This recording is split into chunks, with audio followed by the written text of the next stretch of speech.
There's a guy in San Diego who owns a $3 million house outright, zero mortgage. On paper, he's crushing it.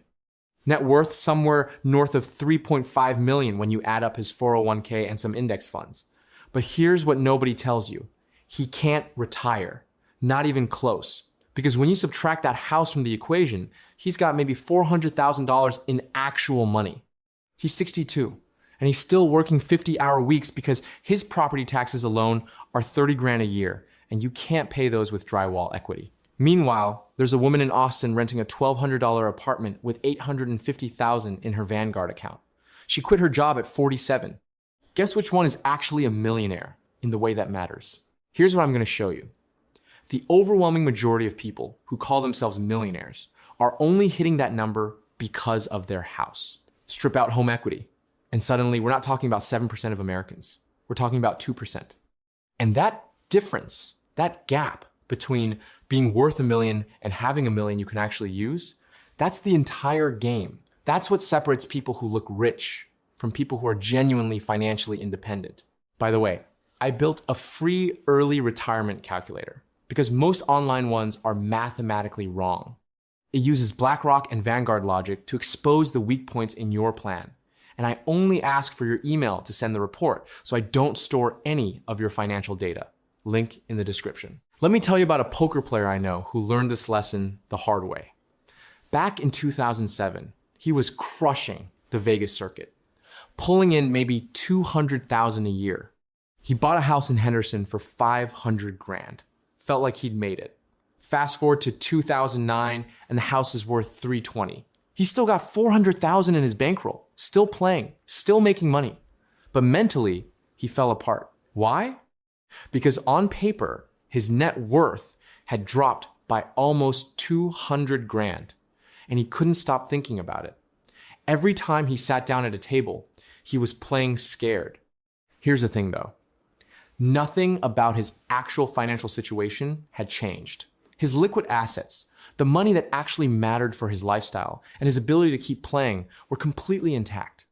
But because we're conditioned to measure success by net worth, which includes all this illiquid garbage, he convinced himself he was broke. That's the psychological trap. We conflate net worth with financial security, but they're not the same thing.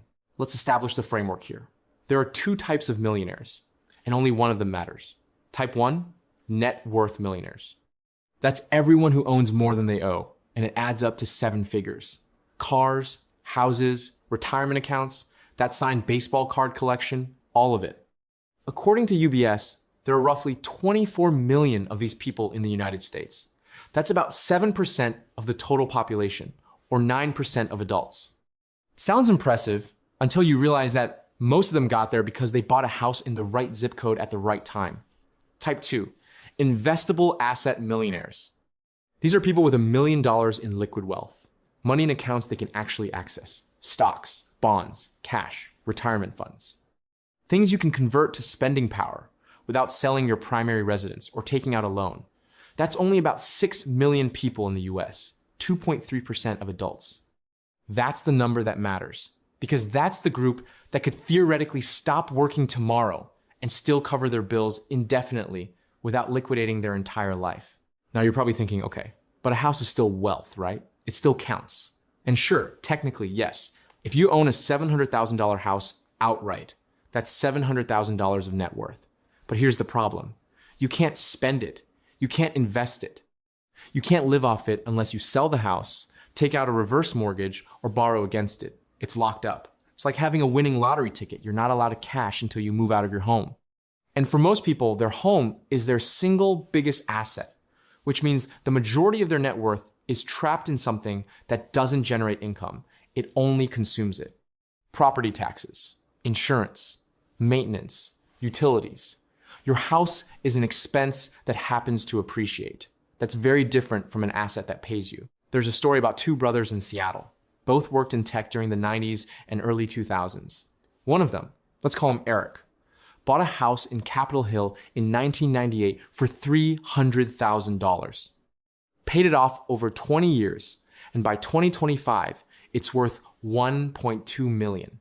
The other brother, let's call him Dan, kept renting, never bought property. But he was maxing out his 401k every single year, putting another $15,000 into a taxable brokerage account, just buying index funds, nothing fancy.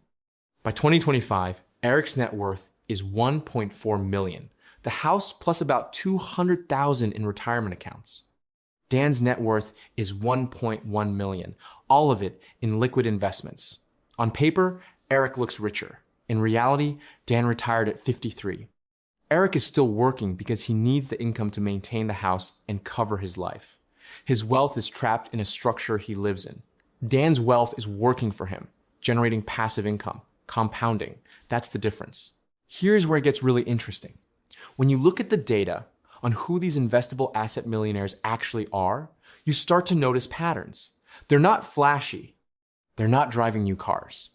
A study from the book The Millionaire Next Door, which came out in the 90s but still holds true, found that the average millionaire drives a car that's several years old, lives in a middle-class neighborhood, and you'd never guess they had money just by looking at them.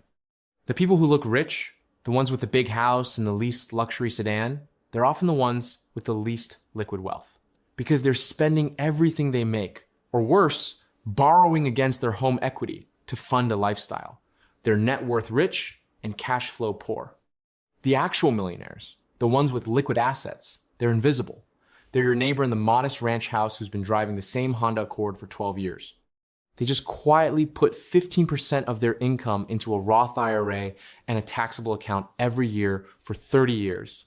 And now they don't have to work. This is where most financial advice completely misses the point. Everyone's obsessed with net worth because it's the number that sounds impressive at dinner parties. But net worth is a vanity metric if most of it is locked up in your primary residence. What actually matters is how much passive income you can generate and how much liquid wealth you have access to. Let me give you a concrete example. Let's say you're 55 years old. You own an $800,000 house outright, and you've got $300,000 in a 401k. On paper, you're worth $1.1 million. Congratulations, you're a millionaire. But you're not retiring. Why? Because that $300,000, if you follow the 4% rule, gives you $12,000 a year in safe withdrawal income. That's $1,000 a month. You can't live on that. You still need to work. Now, let's say you're also 55, but instead of owning a house, you've been renting a modest apartment for $1,500 a month, and you've got $900,000 in index funds. You're not a net worth millionaire. You're worth $900,000. But that $900,000 at 4% gives you $36,000 a year. That's $3,000 a month. Subtract your $18,000 in rent, and you've still got $18,000 left for everything else. You can actually retire. So who's better off? The person with the higher net worth or the person with the liquid assets? Let me tell you about a neighbor I had in Phoenix. This guy was a retired engineer, owned his house, probably worth $600,000. Nice place. But every time I talked to him, he was stressed about money. Couldn't afford to fix the air conditioning when it broke, was constantly worried about property taxes going up. On paper, he was a millionaire. His house, his retirement accounts, it all added up. But his actual monthly income was maybe $2,500 from Social Security and a small pension. He was living paycheck to paycheck despite having 7 figures in net worth. The problem was that almost all of it was in the house, and he didn't want to move. He was psychologically locked into the idea that owning a home was success, even though it was keeping him financially trapped. That's the brain problem I'm talking about. He had options. He could have sold, downsized, freed up $400,000 in cash, invested it, and doubled his monthly income. But he didn't, because in his mind, selling the house would mean admitting he failed. That's how most people think. They measure success by assets they own, not by the life they can actually afford to live. Now, let's talk about what this means for the FIRE community, the financial independence retire early people. These folks figured this out years ago. They don't care about net worth. They care about 2 things: how much they spend per year and how much passive income they generate. If you spend $40,000 a year and your portfolio generates $50,000 a year, you're done. You can retire. Doesn't matter if you're worth $900,000 or $2 million. The number that matters is the gap between what you need and what your assets produce. And here's the key insight. Every dollar tied up in your primary residence is a dollar that's not producing income. If you've got $1 million house and $200,000 in investments, you're not financially independent. You're house rich and cash poor. But if you've got a $300,000 house and $900,000 in investments, or even better, if you're renting and you've got $1.2 million in investments, you're free. The house is a liability, pretending to be an asset. I want to show you the math on a realistic scenario, because this is where the distinction becomes crystal clear. Let's say you're a couple. Both of you are 50 years old. You live in Denver.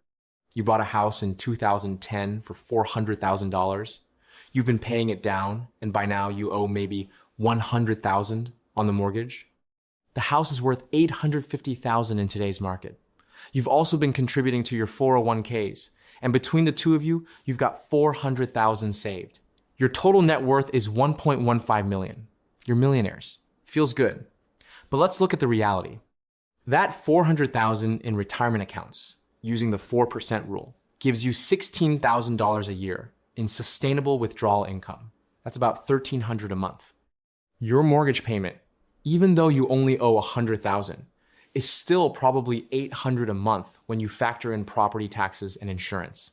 So your net monthly income from your investments is $500. You can't retire on that, not even close.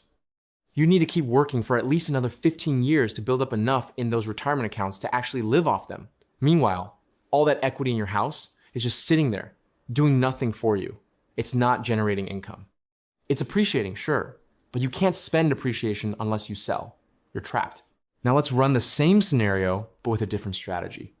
Same couple, same age, same starting point. But instead of buying that house in Denver, they rented.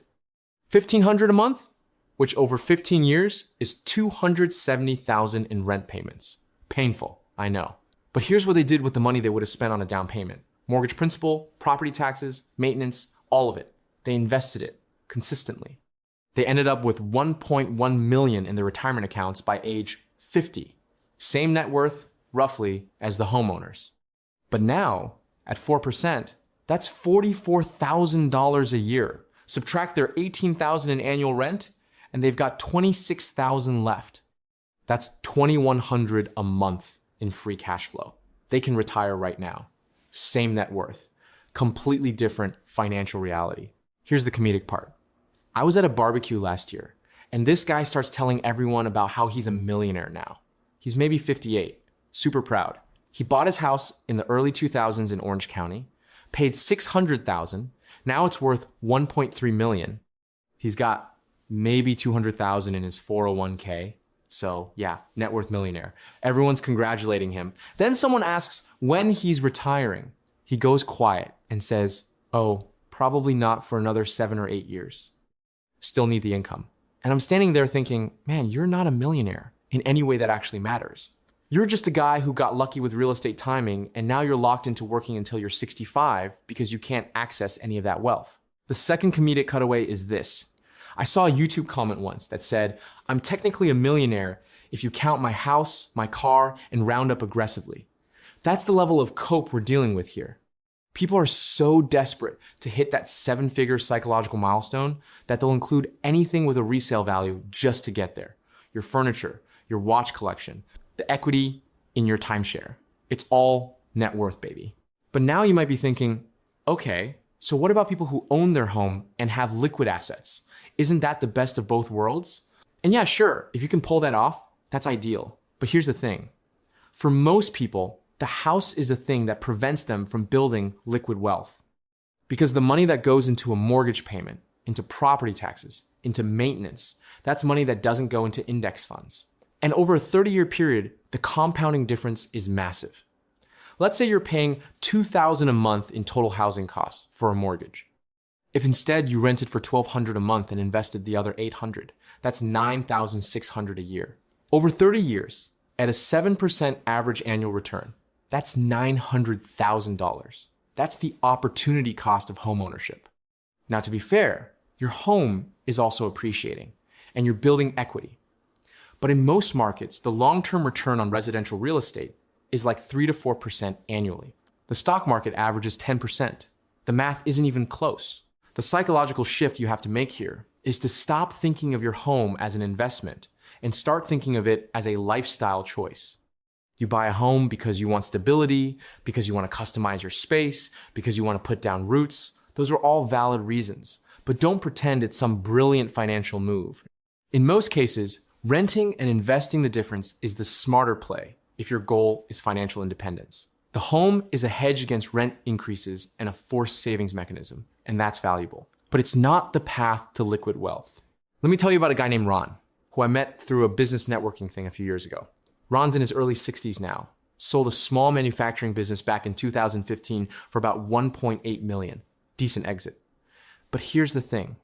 He'd spent the previous 20 years dumping every spare dollar into his business and into his house. By the time he sold, he owned a $900,000 house outright, and he had maybe $300,000 in retirement accounts. The 1.8 million from the sale, after taxes and fees, he netted about 1.2 million. So his total liquid net worth after the sale was 1.5 million. Sounds great, right? Except he'd been living a lifestyle that cost him $120,000 a year. Nice cars, vacations, private school for his kids when they were younger, and he couldn't dial it back. So that 1.5 million, even invested well, was generating maybe 60 to 70,000 a year. He needed another 50,000 annually just to maintain his lifestyle. He ended up having to take a consulting gig. He's still working. And the kicker is, he owns this massive house that costs him 40 grand a year just in taxes, insurance, and upkeep. He's got nearly $900,000 of net worth locked in a structure that he has to feed. If he'd sold the house, downsized, and freed up $600,000 to invest, he'd be generating another $24,000 a year in passive income. He'd be fine, but he won't do it because the house is part of his identity now. That's the trap. Here's the uncomfortable truth about home equity. It's only useful in 3 scenarios. 1, you sell the house and downsize or start renting, freeing up the cash. 2, you take out a home equity loan or line of credit, which means you're borrowing against it and taking on debt. Or 3, you do a reverse mortgage when you're old, which is basically selling your house back to a bank slowly. None of those options are appealing to most people. So what ends up happening is they just sit on this massive pile of illiquid wealth, feeling rich on paper, but struggling with cash flow. And when they finally do sell, usually because they're downsizing in retirement, the market might be down, or they realize that after real estate commissions and moving costs and everything else, they're not actually unlocking as much cash as they thought. The data backs this up.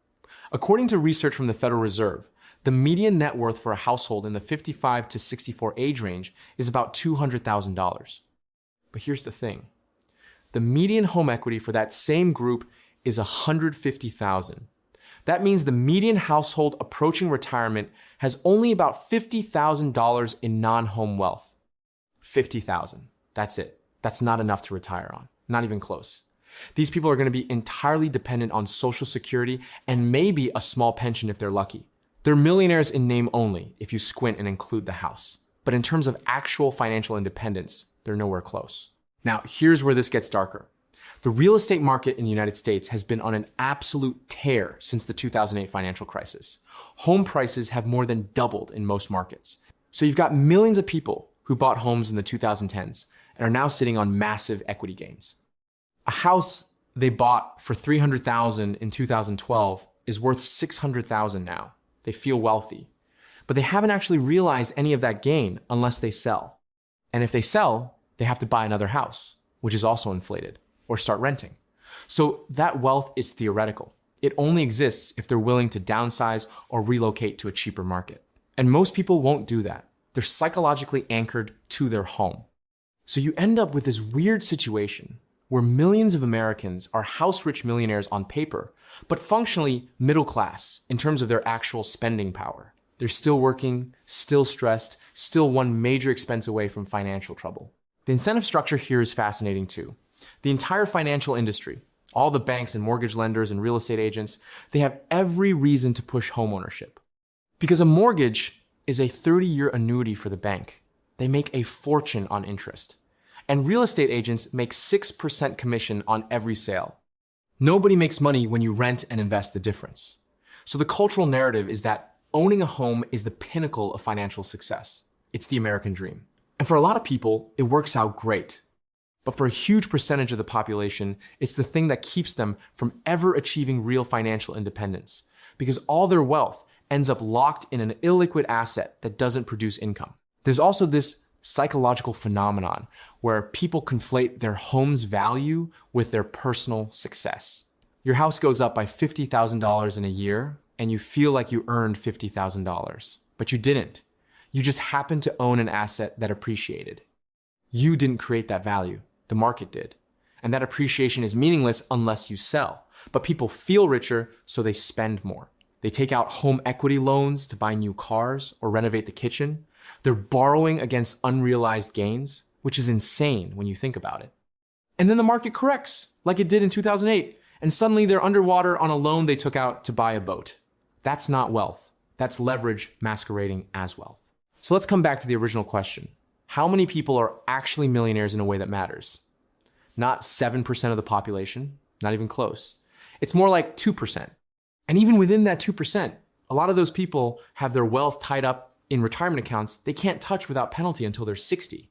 So the number of people who are genuinely financially free, who have liquid assets they can deploy right now to live off indefinitely, it's probably closer to 1%, maybe even less. That's the reality. The rest are just people who got lucky with real estate timing, or who spent 30 years paying off a mortgage, and now they feel successful because the number on Zillow is big, but they're still working. They're still stressed. They're not free. Here's what you actually need to do if you want to be in that top 1 or 2%. First, stop optimizing for net worth and start optimizing for passive income. Every financial decision you make should be filtered through this question. Does this increase the amount of money I can generate without working? If the answer is no, be very skeptical. Buying a bigger house doesn't increase your passive income. It decreases it because now you have higher expenses. Maxing out your 401k and investing in index funds, that increases your passive income. It's that simple. Second, treat your home as a lifestyle expense, not an investment. If you want to buy a house because you want stability or you want to customize your space, fine. But don't fool yourself into thinking it's a wealth building strategy. The wealth is being built in your investment accounts, not in your walls. And third, focus on the gap between what you earn and what you spend, and widen that gap as much as possible. The bigger the gap, the more you can invest, and the faster you get to financial independence. Every dollar you save is a dollar that can start working for you.